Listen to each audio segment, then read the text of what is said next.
ಭೃಂಗರಾಜ ಎಂಬ ಸಸ್ಯ. ಕೂದಲು ಕಪ್ಪಾಗ್ಲಿಕ್ಕೂ ಸಹ ಇದರ ಎಣ್ಣೆ ತಯಾರಿಸ್ತಾರೆ. ಹೌದಪ್ಪ. ಇದರ ಎಣ್ಣೆಯನ್ನ ತಯಾರಿಸಿ ಅದನ್ನ ತಲೆಗೆ ಹಚ್ಕೊಂಡ್ರೆ ಕೂದಲು ಸಹ ಕಪ್ಪಾಗ್ತದೆ. ಯಾಕೆಂತ ಹೇಳಿದ್ರೆ ತೆಂಗಿನ ಮರ ಎಲ್ಲಿರ್ತದೆ ಅಲ್ಲಿ ಗಿಡಗಳನ್ನು ನಟ್ರೆ ನಾವು ತೆಂಗಿನ ಮರವನ್ನ ಆ ಕೀಟಗಳಿಂದ ರಕ್ಷಣೆ ಮಾಡಲಿಕ್ಕೆ ಸಾಧ್ಯ. ಈ ಲಿವರ್ ಕಾಯಿಲೆಗಳಿಗೆ ಅದ್ಭುತವಾದಂತ ರಾಮಬಾಣದಂತ ಮದ್ದು ಇದು. ನಮ್ಮ ದೇಶದ ನೈಸರ್ಗಿಕ ಸಂಪತ್ತು. ಹೌದಪ್ಪ. ಇದನ್ನ ಯಾರೋ ಉಪಯೋಗಿಸಿಕೊಂಡು ಅವರು ದುಡ್ಡು ಮಾಡುವುದು ಅಂತ ಹೇಳಿದ್ರೆ ಅದು ಅರ್ಥ ಇಲ್ಲದಿರುವಂತ ವಿಷಯ. ಆ ಹಿನ್ನೆಲೆಯಲ್ಲಿ ಈ ರೀತಿಯೊಂದು ಕಾರ್ಯಕ್ಕೆ ನಾನು ಇಳಿಯಲಿಕ್ಕೆ ನನಗೆ ಒಂದು ಪ್ರೇರಣೆ ಸಿಕ್ಕಿರುವಂತದ್ದು. ನಮಸ್ಕಾರ ವೀಕ್ಷಕರೇ, ವಾರ್ತಾ ಭಾರತಿಯಲ್ಲಿ ನಿಮಗೆ ಸ್ವಾಗತ. ನಾನು ಅವಿನಾಶ್. ದಕ್ಷಿಣ ಕನ್ನಡ ಜಿಲ್ಲೆಯ ಬೆಳ್ತಂಗಡಿ ತಾಲೂಕಿನ ಮುಂಡಾಜೆ ಅಂತ ಒಂದು ಸಣ್ಣ ಸುಂದರ ಗ್ರಾಮದಲ್ಲಿ ನಾನೀಗಿದ್ದೇನೆ. ಇಲ್ಲಿ ಹಿರಿಯರಾದಂಥ ನಿವೃತ್ತ ಶಿಕ್ಷಕರು ಮತ್ತು ನಿವೃತ್ತ ಲೆಫ್ಟಿನೆಂಟ್ ಇವರು ಗಜಾನನ ವಜೆ ಅಂತ ಅವರ ನೇತೃತ್ವದಲ್ಲಿ ಸುಮಾರು 10-12 ಮಂದಿ ಸಮಾನ ಮನಸ್ಕರೆಲ್ಲ ಸೇರಿಕೊಂಡು ಒಂದು ಟೀಮ್ ಕಟ್ಕೊಂಡು ಫ್ರೀ ಇದ್ದಾಗೆಲ್ಲ ಮುಂಡಾಜೆ ಗ್ರಾಮದ ವ್ಯಾಪ್ತಿಯಲ್ಲಿ ಕಾಣಸಿಗುವಂತಹ ಸಸ್ಯ ವೈವಿಧ್ಯದ ಬಗ್ಗೆ ಸ್ಟಡಿಯನ್ನ ಮಾಡಿದ್ದಾರೆ. ಈ ಅಧ್ಯಯನ ಇದೆಯಲ್ಲ, ಹಾಗೆ ಸುಮ್ಮನೆ ಅವ್ರು ಮಾಡಿಲ್ಲ. ತಜ್ಞರನ್ನೆಲ್ಲ ಭೇಟಿಯಾಗಿ ಅವರನ್ನ ಕರ್ಕೊಂಡು ಹೋಗಿ ಯಾವ್ಯಾವ ಸಸ್ಯ, ಇದರಿಂದ ಏನು ಲಾಭ, ಅವುಗಳ ಫೋಟೋಗ್ರಾಫ್ಸನ್ನು ಮಾಡಿ ಅವುಗಳ ಸೈಂಟಿಫಿಕ್ ಹೆಸರುಗಳನ್ನೆಲ್ಲ ತಿಳ್ಕೊಂಡು ಒಂದು ಚಂದದ ಡಾಕ್ಯುಮೆಂಟನ್ನು PDF ರೂಪದಲ್ಲಿ ತಯಾರು ಮಾಡಿ ಇಟ್ಟಿದ್ದಾರೆ. ಅದನ್ನು ಯಾರು ಬೇಕಿದ್ರೂ ನೋಡಿದರೆ ಅವರಿಗೆಲ್ಲ ವಿಷಯ ಕ್ಷಣ ಮಾತ್ರದಲ್ಲಿ ಸಿಕ್ಕಿಬಿಡುತ್ತೆ. ನಾನು ಅಂದ್ಕೊಳ್ತಾ ಇದ್ದೆ, ಈ ಥರದ ಸ್ಟಡಿ ನಮ್ಮ ರಾಜ್ಯದಲ್ಲಿರುವಂಥ ಅಷ್ಟು ಗ್ರಾಮಗಳಲ್ಲಾದರೆ ಎಷ್ಟು ಚೆನ್ನಾಗಿರುತ್ತಲ್ವ ಅಂತ. ಇದು ಯಾಕೆ ಸ್ಟಾರ್ಟ್ ಆಯಿತು ಅಂತ ನಾನು ಅವ್ರ ಕೇಳಿದಾಗ ತುಂಬ ಇಂಟ್ರೆಸ್ಟಿಂಗ್ ಒಂದು ಉತ್ತರವನ್ನು ಗಜಾನನ ವಜೆ ಸರ್ ಕೊಟ್ಟರು. ಆ ಉತ್ತರ ಏನು ಮತ್ತು ಈ ಸ್ಟಡಿ ಹೇಗಿತ್ತು ಅನ್ನೋದನ್ನು ಒಂದು ಸಣ್ಣ ಟೂರ್ ಥರ ಮಾಡಿ ನಾವು ನೋಡಿ ಬರುವ. ಈ ವಿಡಿಯೋ ನೋಡಿ. ಇದು ನೋಡಿ, ಇದು ಕೆಂಡ ಸಂಪಿಗೆ. ಸಾಮಾನ್ಯ ಕಡು ಅರಸಿನ ಬಣ್ಣ ಇರ್ತದೆ, ಬಹಳ ಪರಿಮಳಯುಕ್ತವಾದಂತ ಹೂವು ಇದು. ಇದು ಸಾಮಾನ್ಯ ಪ್ರತಿ ಮನೆಗಳಲ್ಲೂ ಇರ್ತದೆ. ಇದರ ಪರಿಮಳ ಬಹಳ ದೂರದವರೆಗೆ ಪಸರಿಸ್ತದೆ. ಇದರ ಬಹಳ ಮುಖ್ಯ ಒಂದು ಉಪಯೋಗ ಏನು ಅಂತ ಹೇಳಿದ್ರೆ, ಈ ತೆಂಗಿನ ಮರಗಳಿಗೆ ಬೀಟಲ್ ಅಥವಾ ಒಂದು ಕುರುವಾಯಿ ಅಂತ ಹೇಳುವಂತ ಒಂದು ಹುಳ ಬರ್ತದೆ. ಇದರ ವಾಸನೆಗೆ, ಈ ಹೂವಿನ ವಾಸನೆಗೆ ಅದು ಬರುವುದಿಲ್ಲ. ಆದ್ರಿಂದ ತೆಂಗಿನ ಮರ ಎಲ್ಲಿರ್ತದೆ ಅಲ್ಲಿ ಗಿಡಗಳನ್ನು ನಟ್ರೆ ನಾವು ತೆಂಗಿನ ಮರವನ್ನ ಆ ಕೀಟಗಳಿಂದ ರಕ್ಷಣೆ ಮಾಡ್ಲಿಕ್ಕೆ ಸಾಧ್ಯ ಉಂಟು. ಓಹೋ, ಕೆಂಟು ಸಂಪಿಗೆ ಇದಕ್ಕೆ ಅಲ್ವಾ? ಮೈಕೇಲಿಯಾ ಚಂಪಕ ಸೈಂಟಿಫಿಕ್ ನೇಮ್. ಸಿಕ್ಕಿದೆ ಈಗ. ಸಿಕ್ಕಿತಾ? ಸಿಕ್ಕಿದೆ. ಇಲ್ಲಿ ಕಾಣುವಂತ ಸಸ್ಯ ಇದು ನೆಲನೆಲ್ಲಿ ಎಂಬುದಾಗಿ ಹೇಳ್ತಾರೆ. ಇದೊಂದು ಅದ್ಭುತವಾದಂತ ಔಷಧೀಯ ಸಸ್ಯ. ಸಾಮಾನ್ಯವಾಗಿ ಮಳೆಗಾಲದಲ್ಲಿ ನಮ್ಮ ಹಳ್ಳಿಗಳಲ್ಲಿ ಅಂಗಳದಲ್ಲಿ ಎಲ್ಲಾ ಕಡೆ ತನ್ನಷ್ಟಕ್ಕೆ ಬೆಳೀತದೆ ಇದು. ಇದನ್ನ ಹೌದು ಔಷಧೀಯ ಆಗಿ ಬೇಕಾದ್ರೆ ನಾವು ಅದನ್ನ ಬೆಳೆಸ್ಕೊಳ್ಬಹುದು ಸಹ. ಇದ್ರ ಮಾಡಿ ತೋರಿಸಬಹುದಾ ಸರ್? ಅದನ್ನ ಸ್ವಲ್ಪ ತುಂಡು ಮಾಡಿ ತೋರಿಸಬಹುದಾ?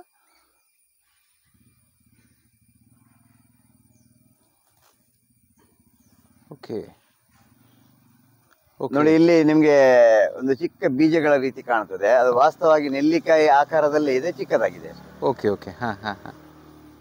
ಇದರ ಮಹತ್ವ ಏನು ಅಂತ ಹೇಳಿದ್ರೆ, ಇದರ ಮುಖ್ಯ ಔಷಧೀಯ ಗುಣ ಏನು ಅಂತ ಹೇಳಿದ್ರೆ, ಇದು ಪಿತ್ತಕ್ಕೆ ಅಥವಾ ಈ ಲಿವರ್ ಕಾಯಿಲೆಗಳಿಗೆ ಅದ್ಭುತವಾದಂತ ರಾಮಬಾಣದಂತ ಮದ್ದು ಇದು. ಸಮೂಲ ಅಂತ ಹೇಳಿದ್ರೆ ಬೇರು ಸಮೇತ ಚೆನ್ನಾಗಿ ತೊಳೆದು ಇದನ್ನ ಬಾಯಲ್ಲಿ ಹಾಕೊಂಡು ಜೀರಿಗೆ ಜೊತೆ ಜಗದು ಖಾಲಿ ಹೊಟ್ಟೆಗೆ ಬೆಳಿಗ್ಗೆ ನಾವು ಸೇವಿಸಿದ್ರೆ, ಅದರ ರಸ ಸೇವಿಸಿದ್ರೆ, ಅಥವಾ ಸಮೂಲ ಇದನ್ನ ಕಷಾಯ ಮಾಡಿ ಕುಡಿದ್ರೆ ಇದು ಲಿವರಿಗೆ ಅತ್ಯುತ್ತಮವಾದಂತ ಒಂದು ಮದ್ದು. ಇದರ ಸೈಂಟಿಫಿಕ್ ಹೆಸರು ಫಿಲಾಂಥಸ್ ನಿರೂರಿ.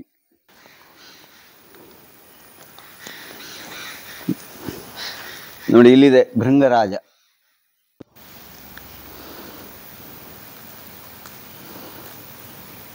ಭೃಂಗರಾಜ ಎಂಬ ಸಸ್ಯ. ಇದು ಅತ್ಯುತ್ತಮವಾದಂತಹ ಕಬ್ಬಿಣದ ಅಂಶವನ್ನ ಹೊಂದಿರುವಂತಹ ಒಂದು ಸಸ್ಯ. ಇದರಲ್ಲಿ ಹೂ ಕಾಣ್ತೇವೆ ನಾವಿಲ್ಲಿ. ಇದು ಸಾಮಾನ್ಯ ಸೇವಂತಿಗೆ ಹೂವಿನಂತೆ ನೋಡ್ಲಿಕ್ಕೆ ಇದು ಆ ರೀತಿಯಲ್ಲೇ ಕಾಣಿಸ್ತದೆ. ಇದು ವಾಸ್ತವವಾಗಿ ಇದು ರಕ್ತಹೀನತೆಗೆ ಬಹಳ ಉತ್ತಮವಾದಂತಹ ಒಂದು ಔಷಧಿ. ರಕ್ತಹೀನತೆಯವರು ಇದನ್ನ ಒಂದು ಚಟ್ನಿ ಅಥವಾ ಇದನ್ನ ತಂಬಳಿಯಾಗಿ ಮಾಡಿ ಸೇವಿಸಬಹುದು.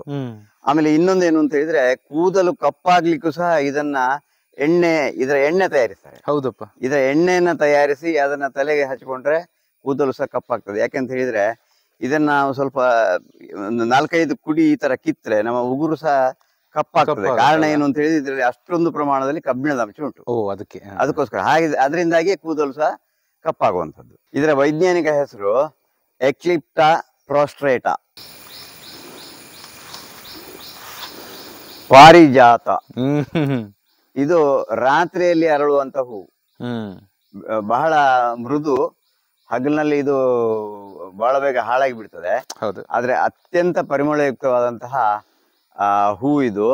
ಇದು ಮಹಾಭಾರತದಲ್ಲಿ ಇದರ ಕಥೆಯು ಬಹಳ ವಿಸ್ತೃತವಾಗಿದೆ. ಇದ್ರ ಬಗ್ಗೆ ಶ್ರೀಕೃಷ್ಣನು ತನ್ನ ಪತ್ನಿಯರಿಗೆ ಇದರ ವಿಷಯವನ್ನ ಹೇಳಿರುವಂತದನ್ನು ನೋಡಬಹುದು. ಇದೇ ಆ ಸಸ್ಯ. ಇದರ ಕುಡಿಗಳನ್ನು ಸಹ ನಾವು ತಂಬಳಿ ಅಥವಾ ಚಟ್ನಿ ಮಾಡಿ ಸೇವಿಸಬಹುದು. ಇದು ಕಾಲು ಗಂಟು ನೋವಿಗೆ, ಅಂದ್ರೆ ಎಲುಬಿನ ಸಂಧಿವಾತ ಅಂತ ಹೇಳ್ತೇವಲ್ಲ, ಆ ಸಂಧಿವಾತಕ್ಕೆ ಒಳ್ಳೆಯ ಮದ್ದು ಎಂಬುದಾಗಿ ಕೇಳಲ್ಪಟ್ಟಿದೆ. ಆಮೇಲೆ ಇದರ ವೈಜ್ಞಾನಿಕ ಹೆಸರು ನೈಕ್ಯಾಂಥಸ್ ಆರ್ಬರ್. ಇದಂತೂ ಎಲ್ರಿಗೂ ಪರಿಚಯ ಇರುವ ತುಳಸಿ. ಹೌದು, ಇದು ಎಲ್ಲರ ಮನೆಗಳ ಅಂಗಳದಲ್ಲೂ ಸಾಮಾನ್ಯವಾಗಿ ಕಂಡು ಬರುವಂತಹ ಒಂದು ಸಸ್ಯ. ಇದಕ್ಕೆ ಕಾರಣ ಏನು ಅಂತ ಹೇಳಿದ್ರೆ, ಒಂದು ವಾತಾವರಣ ಶುದ್ಧಿ ಮಾಡ್ತದೆ, ಗಾಳಿಯನ್ನ ಶುದ್ಧಿ ಮಾಡ್ತದೆ ಅಂತ ಹೇಳ್ತಾರೆ. ಪ್ಲಸ್ ಕೆಲವು ರೀತಿಯ ಬ್ಯಾಕ್ಟೀರಿಯಾಗಳನ್ನ, ರೋಗಕಾರಕ ಬ್ಯಾಕ್ಟೀರಿಯಾಗಳನ್ನು ಸಹ ತಡೀತದೆ ಅಂತ ಹೇಳ್ತಾರೆ ಇದರ ಪರಿಮಳ. ಇದರ ಇನ್ನೂ ಕೆಲವು ಮಹತ್ವಗಳಿವೆ. ಇದರ ಕಷಾಯವನ್ನ ಕಫ, ಕೆಮ್ಮು ಇತ್ಯಾದಿಗಳಿಗೆ ಮಾಡಿ ಸೇವಿಸಿದಾಗ, ಅಜೀರ್ಣಕ್ಕೆ ಇದನ್ನು ಮಾಡಿ ಸೇವಿಸಿದಾಗ ಅಜೀರ್ಣ, ಕೆಮ್ಮು, ಕಫ ಇದೆಲ್ಲ ಗುಣ ಆಗ್ತದೆ ಎಂಬುದು ಪ್ರಚಲಿತವಾಗಿ ಎಲ್ರಿಗೆ ಗೊತ್ತಿರುವಂತಹ ವಿಷಯ ಇದು. ಇದರಲ್ಲಿ ಎರಡು ರೀತಿಯ ತುಳಸಿ ಇದೆ. ಇದು ಬಿಳಿ ತುಳಸಿ, ಇನ್ನೊಂದಿದೆ ಅದು ಎಲೆ ಸ್ವಲ್ಪ ಎಲೆ ಮತ್ತೆ ತೊಟ್ಟು ಬಹಳ ಕಡು ಕಂದು ಬಣ್ಣ ಇರ್ತದೆ. ಅದನ್ನ ಕೃಷ್ಣ ತುಳಸಿ ಅಂತ ಕರೀತಾರೆ. ಇದರದ್ದು ವೈಜ್ಞಾನಿಕ ಹೆಸರು ಆಸಿಮಮ್ ಟ್ಯೂನಿಫಾರಮ್. ಸರ್, ಒಂದು ಅದ್ಭುತವಾದಂತ ಕೆಲಸವನ್ನ ಮಾಡಿದಿರಿ. ಇದು ಯಾಕೆ ಮಾಡಬೇಕು ಅಂತ ನಿಮ್ಗೆ ಅನ್ಸಿತ್ತು? ಆ ಟ್ರಿಗರಿಂಗ್ ಪಾಯಿಂಟ್ ಏನಿತ್ತು? ಮತ್ತೆ ನಿಮ್ಮ ಒಟ್ಟು ಅಧ್ಯಯನದ ಮಹತ್ವ ಏನು? ಮುಖ್ಯವಾಗಿ ಮೂಲತಃ ನಮ್ಮಲ್ಲಿರುವಂತಹ ಸಸ್ಯ ಪ್ರಭೇದಗಳು, ಪ್ರಾಣಿ ಪ್ರಭೇದಗಳನ್ನ ಇತರೆ ದೇಶಗಳವರು ಅವರು ಪೇಟೆಂಟ್ ಮಾಡಿ ಉಪಯೋಗಿಸಲಿಕ್ಕೆ ಶುರು ಮಾಡಿದ್ರು ಎಂಬುದು ನನಗೆ ತಿಳಿಯಿತು. ಮುಖ್ಯವಾಗಿ ನಾನಿಲ್ಲಿ ಎರಡು ಸಸ್ಯಗಳನ್ನ ಹೇಳ್ತೇನೆ. ಸಾವಿರಗಟ್ಟಲೆ ವರ್ಷಗಳ ಮೊದಲಿಂದ ಔಷಧೀಯವಾಗಿ ಅಥವಾ ಸಾಂಬಾರು ಜಿನಸಾಗಿ ಉಪಯೋಗಿಸುತ್ತಿದ್ದಂತಹ ಅರಸಿನ ಮತ್ತು ಕಹಿಬೇವು, ಈ ಎರಡರ ಪೇಟೆಂಟ್ ಅಮೆರಿಕದವರು ಮಾಡಿದ್ದಾರೆ. ಹೌದಾ?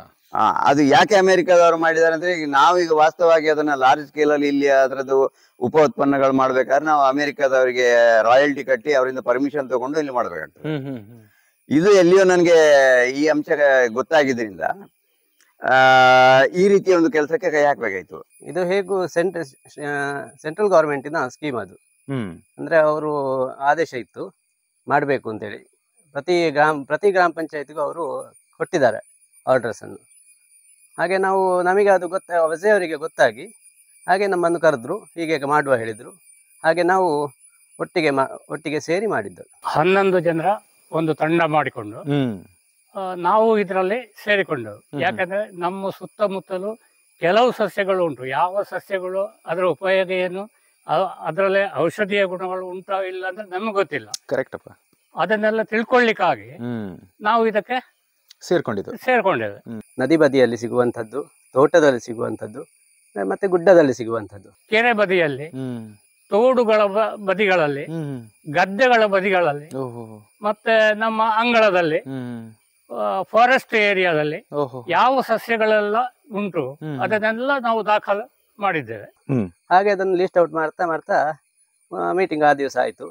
ಆ ನಂತರ ಸ್ಟಾರ್ಟ್ ಮಾಡುವ 2 ದಿವಸ ನಂತರ ಸ್ಟಾರ್ಟ್ ಆಯ್ತು ಅದು. ಮತ್ತೆ ನಮ್ಮ ಗ್ರಾಮದಲ್ಲಿ ಯಾವೆಲ್ಲ ಸಸ್ಯಗಳು ಉಂಟು, ಅದರ ಹೆಸರೇನು, ಅದರ ಉಪಯೋಗ ಏನು, ಇದನ್ನು ಸಂಪನ್ಮೂಲ ವ್ಯಕ್ತಿಗಳನ್ನು ಕರೆಸಿ ಅದನ್ನು ನಾವು ತಿಳ್ಕೊಂಡೆವು. ಹಾಗೆ ದಾಖಲಾತಿ ಮಾಡಿದ್ದು. ಈ ಪ್ರಾಸೆಸ್ ಸಾಧಾರಣ 6 ತಿಂಗಳು 1 ವರ್ಷದವರೆಗೆ ಆಗಿದೆ. ಅಂದ್ರೆ ನಾವು ಟೈಮ್ ಸಿಗುವಾಗ, ಹೀಗೆ ಶನಿವಾರ ಆದಿತ್ಯವಾರ ಅಥವಾ ನಮ್ಮ ಟೈಮ್ ಸಿಗುವಾಗ ಅದರಲ್ಲಿ ಕೆಲವು ಇದು ಇರ್ತದೆ, ಔಷಧೀಯ ಸಸ್ಯಗಳು. ಹಾಗೆ ಕೆಲವು ನಮಗೆ ಗೊತ್ತಾಗುದಿಲ್ಲ. ಹಾಗೆ ಲೋಕಲ್ಸ್ ಅನ್ನು ಇಲ್ಲಿ ಕೇಳಿ, ಒಂದು ಔಷಧಿ ಕೊಡುವವರನ್ನು ಕೇಳಿ ಅವರ ಟೈಮಲ್ಲಿ ನಾವು ಹೋಗಿ ಅದನ್ನು ದಾಖಲಾತಿ ಮಾಡುವಂತದ್ದು. ಯಾಕೆ ಈ ರೀತಿಯ ಕೆಲಸಕ್ಕೆ ಕೈ ಹಾಕಬೇಕು? ನಮ್ಮಲ್ಲಿ ದಾಖಲೆ ಇಲ್ಲ. ನಾವು ಉಪಯೋಗಿಸ್ತಾ ಇದ್ದೇವೆ, ಆದ್ರೆ ನಮ್ಮಲ್ಲಿ ದಾಖಲೆ ಇಲ್ಲ.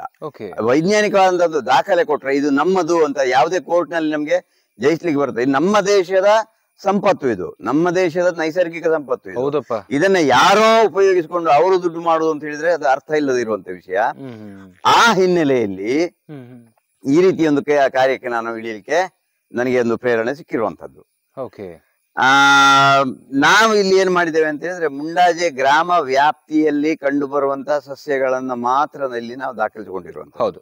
ಎಷ್ಟು ಟೋಟಲ್ ಎಷ್ಟು ಸಿಕ್ಕಿತು? ಸಾಮಾನ್ಯ ನಮಗೆ ಒಂದು 393 ಸಸ್ಯ ಪ್ರಭೇದಗಳು ಸಿಕ್ಕಿವೆ ಇಲ್ಲಿ ದಾಖಲೆಗೆ. ಇದನ್ನ ನಾನು 100ಕ್ಕೆ 100ರಷ್ಟು ದಾಖಲಾತಿ ಅಂತ ಹೇಳುದಿಲ್ಲ, ಅಷ್ಟು ಮಾಡ್ಲಿಕ್ಕೆ ಸಾಧ್ಯವೂ ಇಲ್ಲ. ಹೌದಪ್ಪ. ಆದ್ರೂ ಬಹುತೇಕ ಒಂದು 85-90% ಸಸ್ಯಗಳ ದಾಖಲಾತಿ ಇಲ್ಲಿ ಆಗಿದೆ ಅಂತ ಹೇಳ್ಬೋದು. ಇದನ್ನ ನಾವು ಏನ್ ಮಾಡಿದ್ದೇವೆ ಅಂತ ಹೇಳಿದ್ರೆ, ನಮ್ಗೆ ಕೆಲವು ಸಮಾನ ಮನಸ್ಕ ಸ್ನೇಹಿತರನ್ನ ಕರೆದು ಹೀಗೆ ನಡೀತಾ ಉಂಟು ಪ್ರಪಂಚದಲ್ಲಿ, ಇದನ್ನ ನಮ್ಮ ಸಂಪತ್ತನ್ನ ನಾವು ಉಳಿಸ್ಕೊಳ್ಬೇಕು, ನಮ್ಮ ನೈಸರ್ಗಿಕ ಸಂಪತ್ತು ಇದು, ಇದರ ಮೇಲೆ ನಮ್ಮ ಹಕ್ಕು ಇರುವಂತದ್ದು ಎಂಬುದಾಗಿ ಅವರಿಗೆ ಮಂದಟ್ಟು ಮಾಡಿ, ಅದೇ ಸಂದರ್ಭದಲ್ಲಿ ಉಜಿರೆ ಕಾಲೇಜಿನ ಸಸ್ಯಶಾಸ್ತ್ರ ವಿಭಾಗದ ಶ್ರೀಯುತ ಲೆಕ್ಚರರ್ ಗಣೇಶ ಶೆಂಡಿ ಎಂಬವರನ್ನು ಸಹ ಬರಹೇಳಿ ಅವರಿಂದ ಸೂಕ್ತ ಮಾರ್ಗದರ್ಶನ ಮತ್ತು ವೈಜ್ಞಾನಿಕ ಹೆಸರಿನ ದಾಖಲಾತಿಗಳನ್ನ ಮಾಡಿಕೊಳ್ಳುವ ಬಗ್ಗೆ ಅವರಲ್ಲಿ ನಾವು ವಿನಂತಿಸಿಕೊಂಡಾಗ ಅವರು ಸಹ ಬಹಳ ಸಂತೋಷವಾಗಿ ಒಪ್ಪಿಕೊಂಡ್ರು. ಹಾಗೆ ಒಟ್ಟಿಗೆ 11+1 12 ಜನರ ಒಂದು ತಂಡ ಇದು.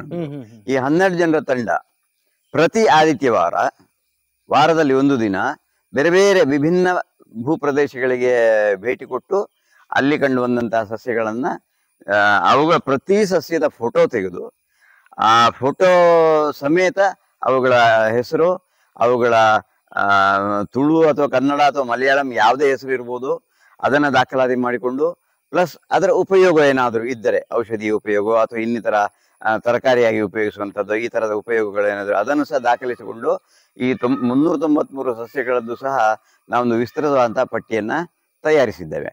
ಹಾಗೂ ಈ ವಿಷಯವನ್ನ ನಾವು ನಮ್ಮ ಬೆಳ್ತಂಗಡಿ ತಾಲೂಕಿನ ವಿಧಾನಸಭಾ ಸದಸ್ಯರಾದಂತಹ ಶ್ರೀಯುತ ಹರೀಶ್ ಪುಂಜ ಇವರನ್ನ ಬರಹೇಳಿ ಅಲ್ಲಿ ನಾವು ಮಾಡಿರುವಂತಹ ದಾಖಲಾತಿಯನ್ನು ಮುಂಡಾಜೆ ಪಂಚಾಯಿತಿಗೆ ಇದನ್ನ ಒಪ್ಪಿಸಿದ್ದೇವೆ.